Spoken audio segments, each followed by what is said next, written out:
Yeah, I just wanted to ask, the head of NATO is warning that essentially Vladimir Putin is using winter as a weapon of war against Ukraine. What specifically is the United States doing in conjunction with its partners and allies to counter that, given the continued attacks on the energy grid?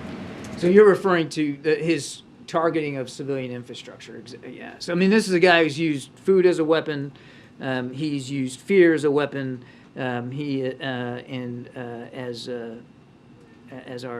the Secretary General of NATO said, now he's using the coming cold weather here to basically try to bring the Ukrainian people to their knees. When you take a look at what he's hitting, it's almost all civilian infrastructure. And it's largely, as you pointed out, it's energy, it's water, it's the kind of resources that people need as they get ready to brace for what will no doubt be a cold winter.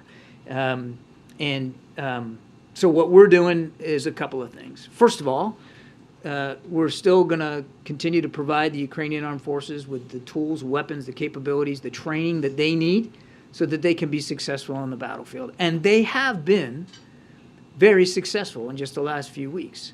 Secondly, we're working with allies and partners around the world, and certainly working inside the various agencies of this administration to get spare parts, equipment, transformers, the kinds of material they'll need to get some of these systems and networks back up and running and get the power turned back on in much of Ukraine, as well as, of course, water resources. So we're working on that very, very hard, again, with allies and partners.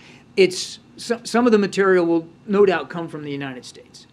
But we also recognize that their grid is based on infrastructure that is uniquely European, and so we're working with, again, allies and partners in the region as well to see what they can do to get more in there to keep the lights on and the water running. But it's despicable.